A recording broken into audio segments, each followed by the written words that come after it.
Hello, hello. Thank you for being here.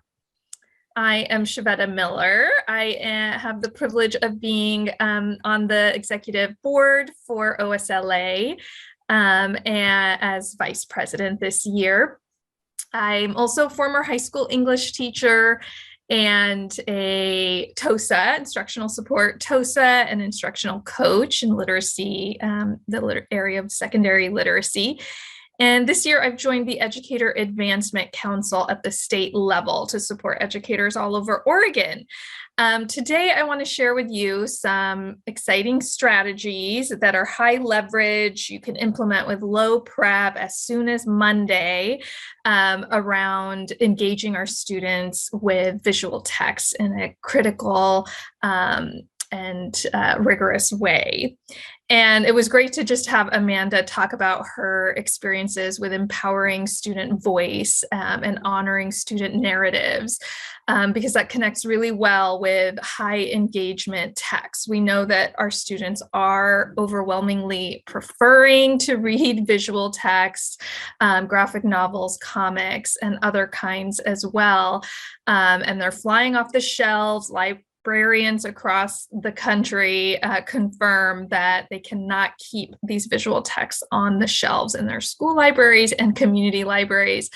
So when we talk about the power of visuals and those murals that students co-created, and we see the power they have to connect communities and incite emotional responses and actually promote significant action and improvement in our world, then we also need to think about how do we equip our students with as many tools as possible to tell all kinds of stories, new stories that haven't been told before in new mediums that haven't been used in the same ways. So today I want to take you through some strategies that will help intentionally teach students about the complexity of visual work and the process of closely examining it. So let's get started. Next slide. Oh, I'm doing the slides. Okay. Before we dive in, I'd like you to just take a moment and quietly look at this visual. I'm going to time you for about 30 seconds. And on your phone or on a Post-it, whatever you have in front of you, just list 5 things you see in the visual on the screen. Just quietly list 5 things.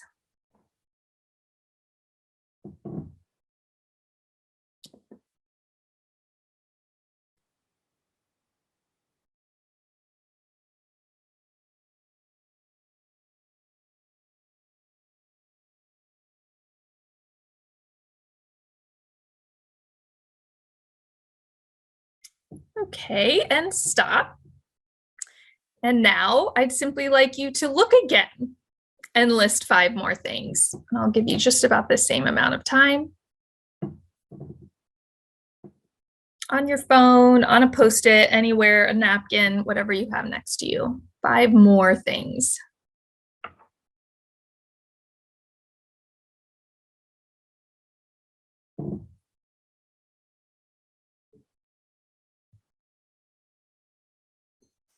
Okay, go ahead and stop, and we'll come back to that in a few moments. Thank you for doing that.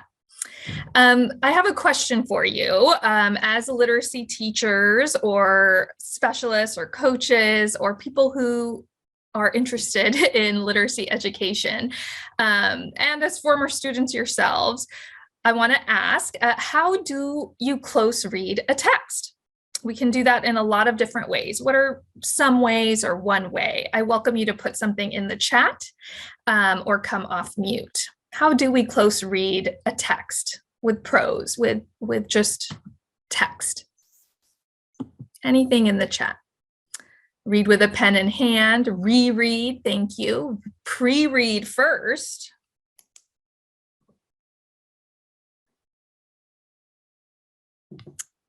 Chunk the parts. Look at any images first. Thank you.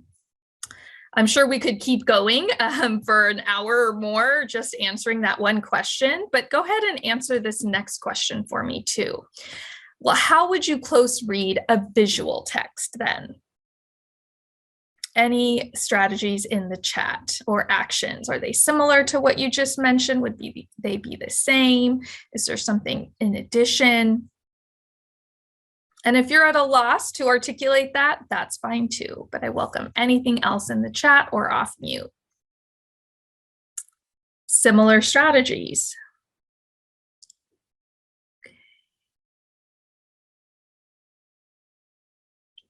Pay attention to font size, color. Illustrations are in color or black and white. Color, font. Extra time. Where was color used? Extra time. Walk through visuals. Okay, thank you for doing that. So let's talk a little bit about kind of phrasing what the sort of the challenge is, the problem with how our students are engaging with visual text, not just in the classroom, but in their world, in their leisure reading, at home, in their community, as they walk around and look at visuals. They're really inundated by visuals. We are in our society. So some of what the research shows, as well as probably your own personal experience and what you might observe of students, is consuming visual text quickly. I mean, we're just bombarded with them in all sorts of formats, significantly much more than we are with text alone. So because of that sheer amount and volume of image work that we are presented with, we're consuming it quickly and sorting it in our minds and disregarding it. And we end up developing habitual responses like avoiding the complexities and nuances that are really there. And this eventually leads to us misreading visual texts. We're looking for short periods of time from limited perspectives, missing key details, and often just jumping to hasty conclusions about what's happening. And in comics and graphic novels specifically, that's problematic because then we're really missing key information and themes and messaging because those texts have a lot of embedded gaps in them. There's spaces between panels and frames in comics and graphic novels, and there's a lot of interpretive work that needs to happen on the part of the viewer reader. And so when we're consuming quickly and overlooking complexities, our interpretations can be very flawed. And when we are looking at visuals, we're often habitually looking for correct interpretations, or we're relying on what we see and assuming that it's valid and true, even with not having questioned it or interrogated much of what we've seen.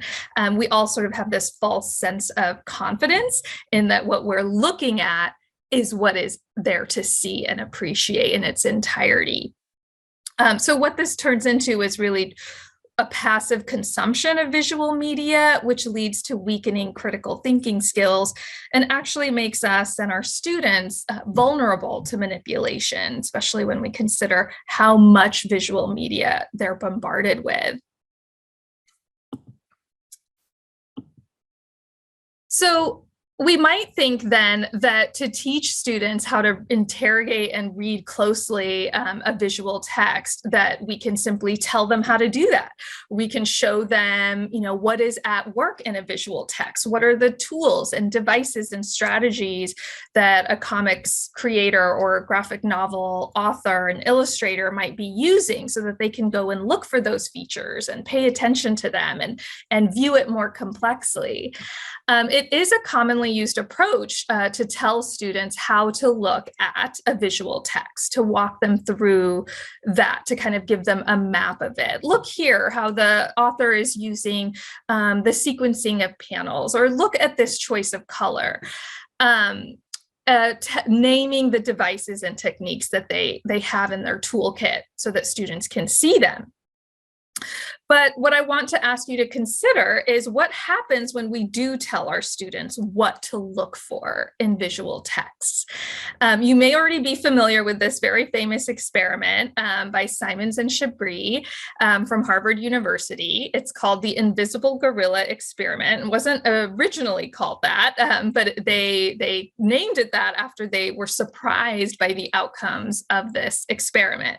So in short, they had people wearing black t-shirts and people wearing white t-shirts pass a basketball.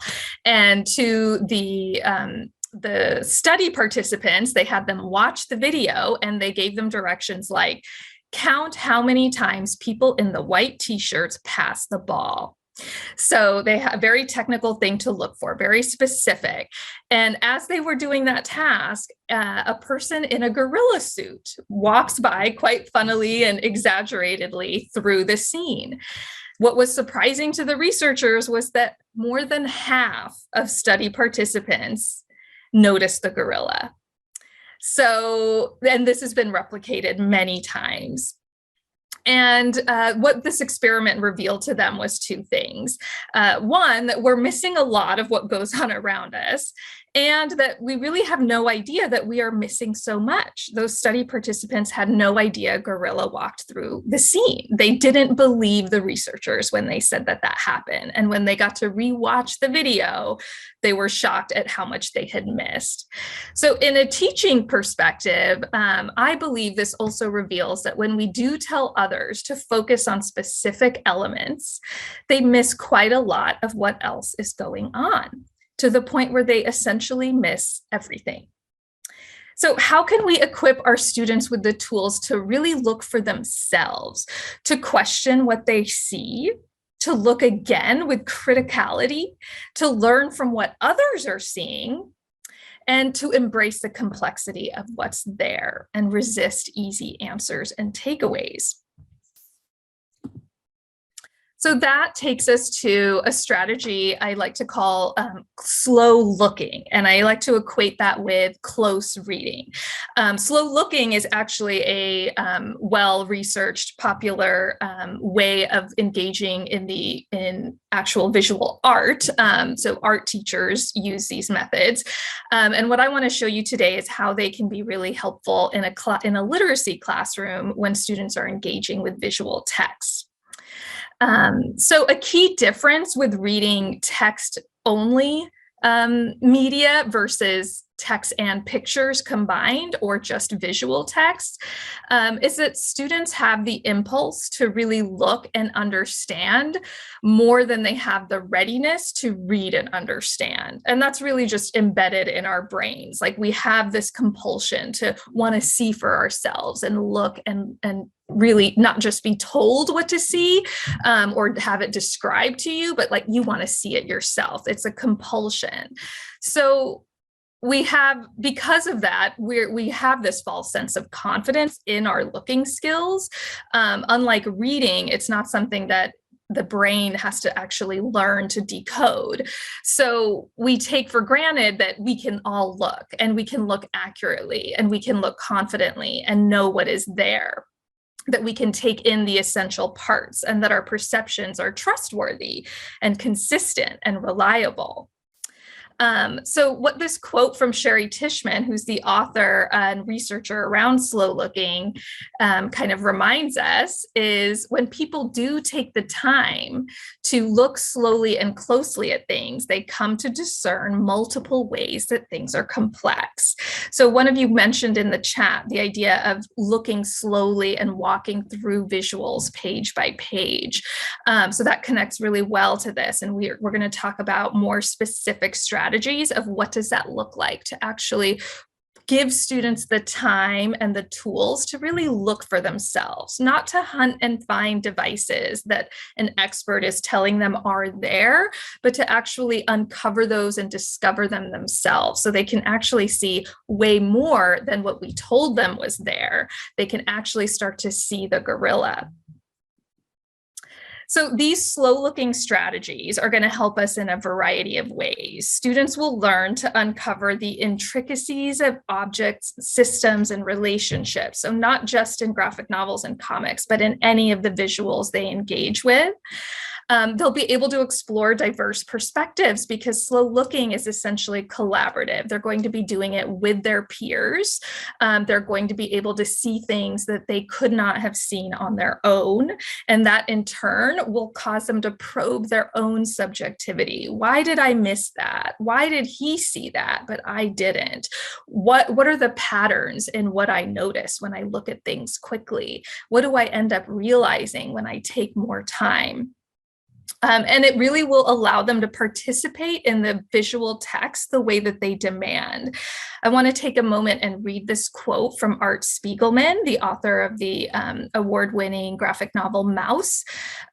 He says himself, the comics I like and try to do can be read slowly and often. I try to make every panel count and sometimes work as long as a month on a page. I'm excited by the secret language of comics, the underlying formal elements that create the illusions. So we know there is great intentionality and care put into visual work. And if our students are consuming that very quickly, they're missing out on a lot. They're not seeing the gorilla and much more. So when we are equipping students with these specific strategies, we'll help them participate in the text the way they actually demand.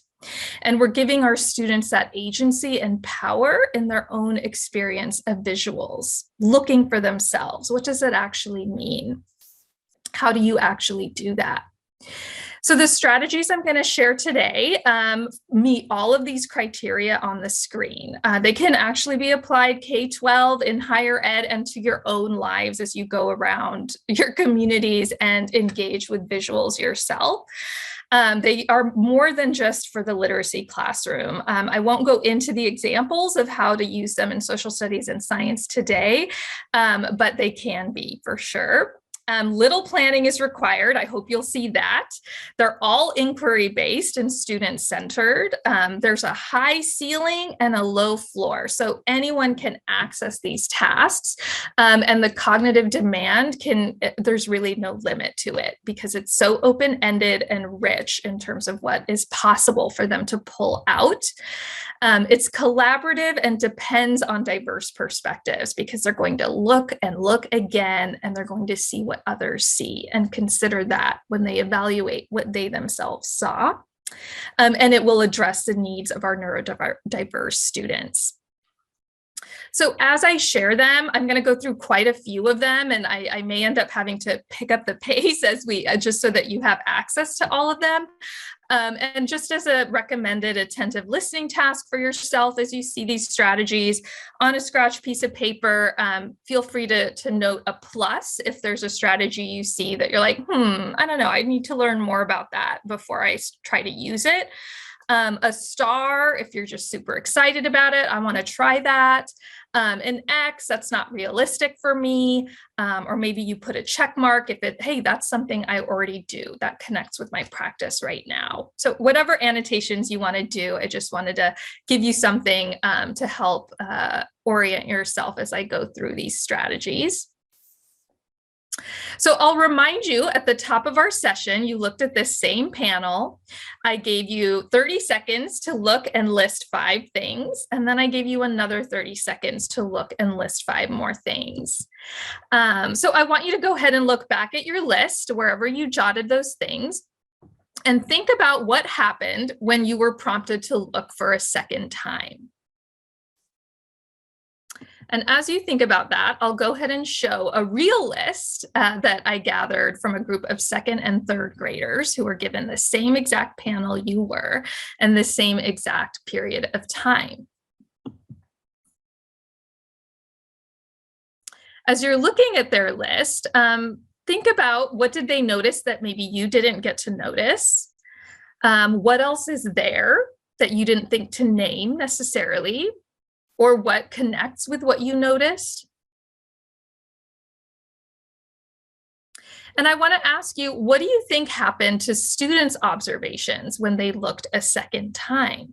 The list is sort of sequential. So as you get to the right side and to the bottom of the first column, you'll start to see the items that they named as they looked a second time. I welcome anyone to put something in the chat about what they're noticing, about how that list changed when students looked a second time. Thank you, Mindy. More detailed. Smaller details and more complex. Thank you, Casey. Exactly. So not just the lines on the blanket, but oh, well, I guess I could name that their body lumps are under the blanket, and not just body lumps, but the tiger's body lump and the kid's body lump. Even to the point where they're comparing how much black is on the edge on the right side compared to on the left side.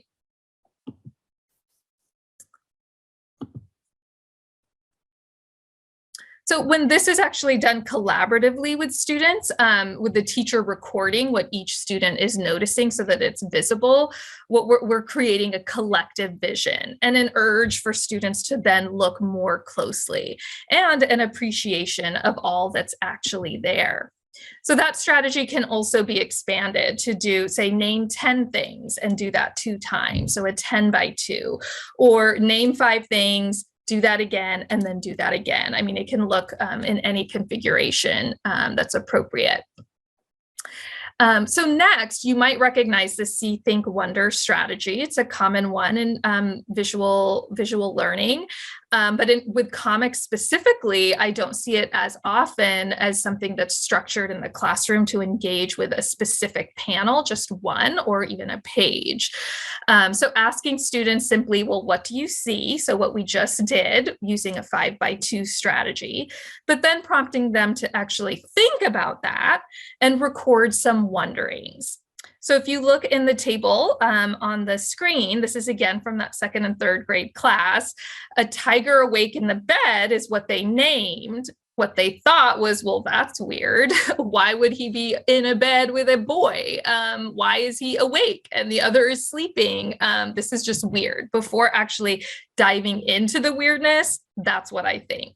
I wonder, oh, is he scared? And you can see the diversity of things that students started to wonder when they all looked at just the same image.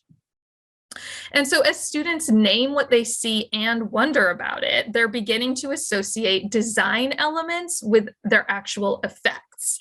They begin to discover the visual text techniques themselves, the actual devices and elements at work from the creator, from Bill Watterson in this case, by looking for themselves and noticing it and exploring their own reactions instead of having it named and described and pointed out.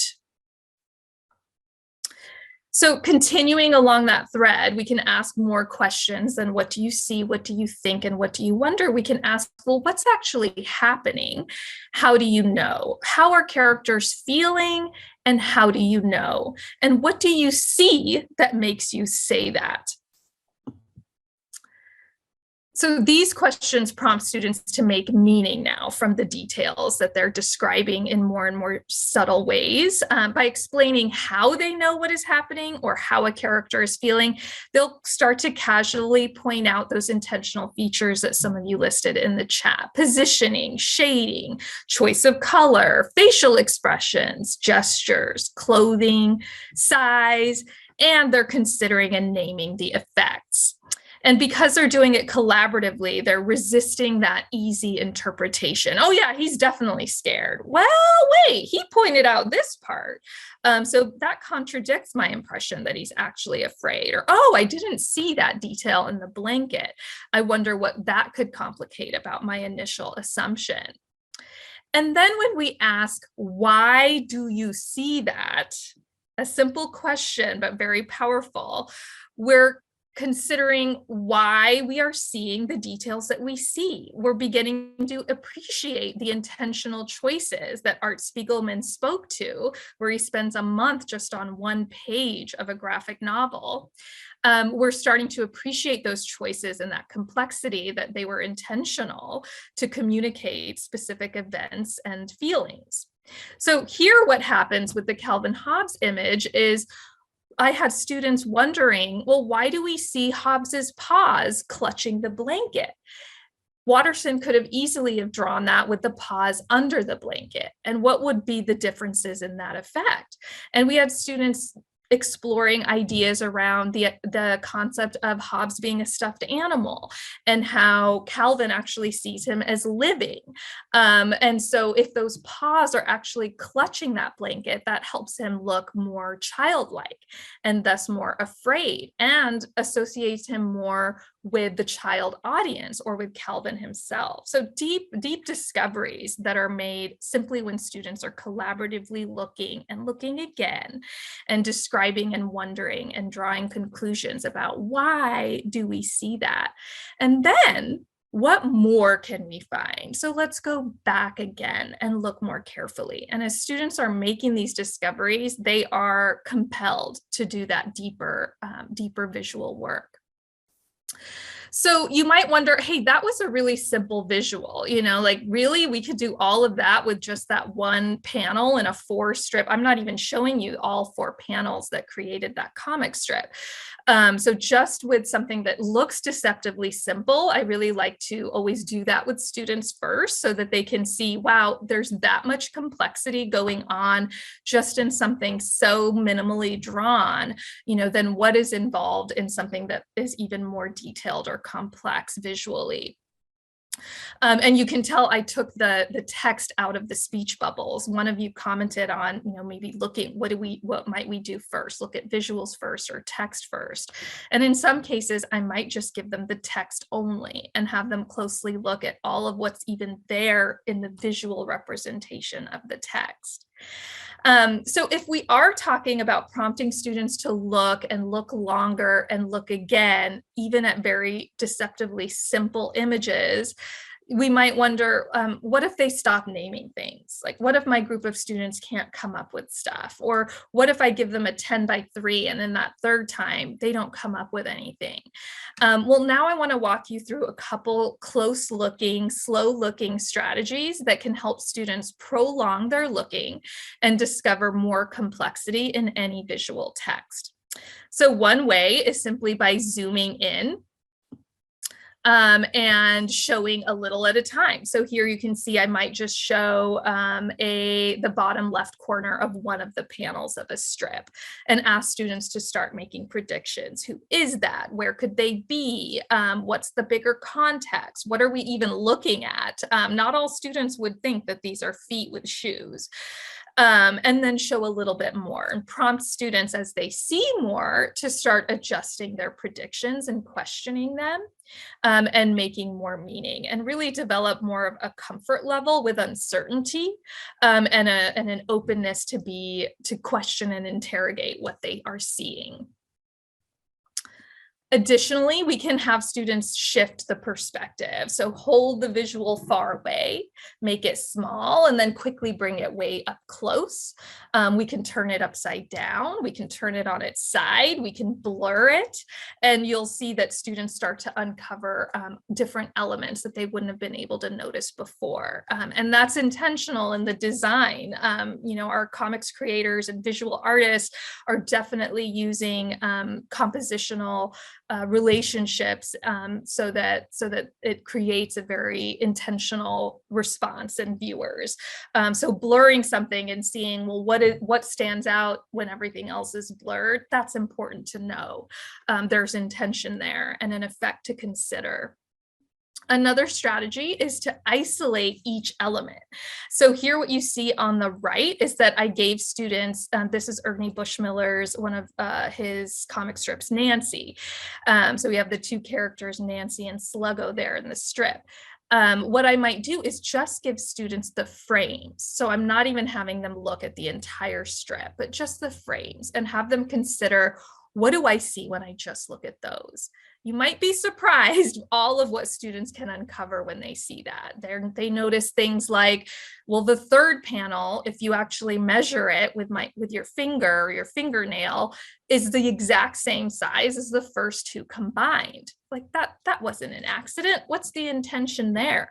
Or what could the story be? What could be happening in that last panel if it's that wide and just as equal as the first two?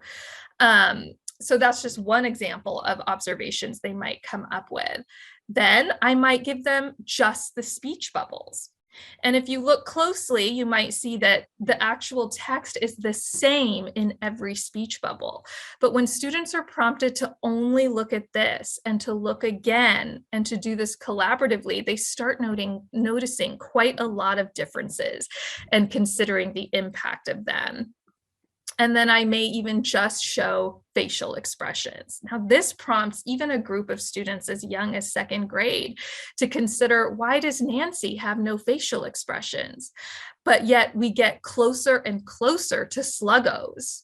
His anger confronts us. We can't avoid it, but we never quite see Nancy herself and the implications of some of that. And even if students aren't coming up with definitive answers, they're asking the questions and they're being compelled to look again and explore with their peers. Some other strategies include using your senses. Touch the page, physically touch it. Somebody mentioned before, you close read with a pen. Well, you do the same with visual text as well, or just with your actual fingers. Scan it with your fingers, mark it up, highlight, box off, annotate, use arrows to track the direction of your eyes. So you'll notice this student at the top makes an arrow and colors in the panels that are colored. So what students are often told and taught about how to look at a visual text is that the panels must be read from left to right and then down in a diagonal like a Z, left to right, down in a diagonal, left to right. So that's what we're told. But this student tracked where their eyes were actually moving and noticed that, well, it's all the center diagonal panels that are in color and the rest are in black and white. So actually my eyes are drawn here. And then that prompted them to explore the significance of that on the actual story. All things they would have maybe missed if they simply followed that directional sequence that they're told, and if they didn't pause to consider, what are my eyes actually doing? And then talking about using your senses, get in there and actually trace the visual. As you trace it yourself, you notice more and more of those small details. Oh, there is a lot more black on this side of the frame than on the left. Oh, this speech bubble actually has more indents to it. Oh, it's the same text in the bubble, but this one is written in a different font. I wonder why that is. And Nick Souzanis, a comics creator and expert himself, author of many books and professor at SF State, says engaging with the comic with your hand actually changes how you experience it and what you see. And that is verifiable through a lot of research and observation of what happens when we read in a tactile way with visuals versus passively consuming them. Another strategy, recall and reproduce. So Lynda Barry, also famous comics creator and professor of comics and author of many books, has a great strategy she uses in her college classrooms where she might show an image. So in this case, it was Betty Boop. That center one, she did draw it, but it's an exact replica of the cartoon version.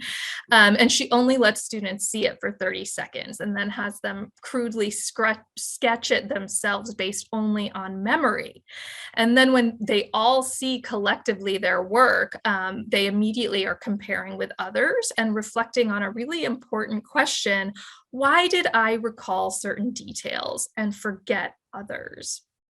So as we continue to probe what we see, our own subjectivity, and consider what others are seeing, how that's different from us, we'll undoubtedly discover that, well, we initially missed something, or that our first look was actually incorrect. I drew something that wasn't even there in Betty Boop.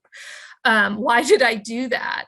And we start to discover and convince ourselves that there's a lot more there to see, more to consider, and we want to look again, and we want to look with others.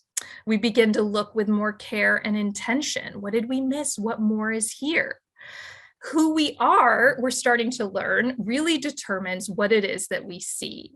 So this exercise helps students notice what they are immediately drawn to in visual work, what are their patterns, and how that compares to what others see, and what's significant about what they're not seeing when they're on their own.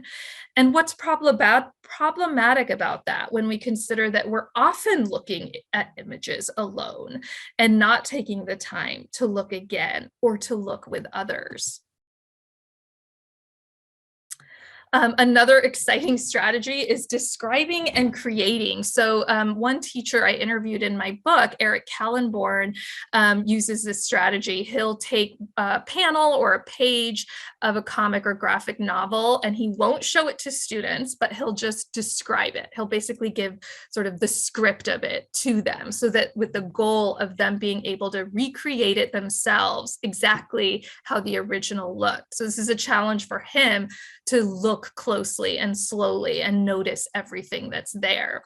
And when this is a panel that he tried to do with his students, he described it in so much detail. He thought he had nailed it. You know, they're going to produce it almost exactly as it was. And now I'll show you what his students produce. So these are 3 different renditions of what students produce based only on his descriptions. And so Kallenborn, in my interview with him, narrates, you know, all of the things he discovered that he missed. Like, oh, I really could have given a lot more precision in how I described the location of the speech bubble. Even in looking at the way the face is drawn, he had used the description, the person appears to look white. And it sparked all sorts of wonderings about how his students interpreted that and represented that in drawing. And so once he told his students all of the things that he actually missed, and they were given this task to do in pairs, they came to their visual with this real motivated intention to capture everything and tell their partner everything that's there. And of course, they're always ultimately surprised when they see their partner's recreation of how much they still have missed. So students given this task are aimed to be as thorough and detailed as possible, but just always discover how much there still is to overlook. So this compels students to discover comic elements by actually noticing, describing, comparing, and looking yet again with fresh eyes. So finally, I want to show you that writing is a large element of slow looking. I have some journal prompts on the left for you, and I don't want to read them all to you. Instead, I'm going to describe a couple examples on the right from my own work with students and myself. Is when we have a space to make those observations about what we're observing and seeing, and make those wonderings and ask those questions. And also to do some of that copying, that tracing of the visual work. What I discovered in one of my students' panels 15 years ago, this example is, it might even be older than that, 16 years ago, that we were reading the graphic novel Persepolis by Marjane Satrapi. And this is a panel taken from there, and the student had copied it crudely into his journal. And what he put next to that was the panel you see on the right. And he had connected what Satrapi was showing in this panel, Margie, the character, seen from a bird's eye view, kind of dwarfed by these replicating dark trees, going off into this narrow, escaping the panel in the corner. She's experiencing how Iran was depleted. All of the community and friends that they had fled during the revolution, and her family decided to stay because she had access to this French education. And so my student had just moved to our new high school, very large, imposing building, 6,000 students, and he connected to Margie's experience, and he actually used this similar strategies he observed in her panel to communicate the complexity of his own emotional experience there. So when we talk about, when we hear from Amanda Jensen about the power of student narratives, you know, teaching students how to closely look at visual text equips them with the tools to tell stories they would never have told before in other media that they were exposed to and taught how to write. So it's really also about, it's not slow looking, is about empowering students to tell their stories as well. And I see we're running out of time, so I will leave those questions, those slow looking journal prompts up there for you. And I would have liked to say a little bit more, but that's okay. I hope that you're getting some strategies that connect with what you're already doing in your practice, something you want to wonder more about or ask about, or something you might be willing to try that you haven't done before on Monday or next week. As you reflect, feel free to share in the chat or come off mute an idea that's shared in this time together that's still rolling around in your head, you have a question about, you're not sure what I was saying, or something that really firmly squares with your current understanding of close viewing and squares with what you're already doing, or perhaps a new idea or change in your thinking today. I welcome you to share that in the chat, off mute, or also simply email me at another time if you have a question or wondering about anything that was shared today. And I'll go ahead and just share a few more resources. Those ideas are taken from my book on teaching with comics and graphic novels, but there are a lot more ideas in there as well, even getting to the point of how to teach students to create those visual stories themselves. And incorporate them across K-12 and in other subject areas as well. If any of you are fans of the Cult of Pedagogy podcast and blog, I did write about this experience of student-created graphic novels for Jennifer Gonzalez, and there is a podcast interview where we talk about that experience, episode 126. There's a few videos as well that there's a close reading model analysis that I do with another reader of a page of Persepolis. That's on YouTube. And I've written about this for Edutopia, and they made a little great movie about it, and that's also available on Edutopia. And Penny, would you mind just copying and pasting those links in slide 21 and throwing them into the chat just so folks have them if they're interested in any of those resources? Okay, well, thank you so much for being here with me today.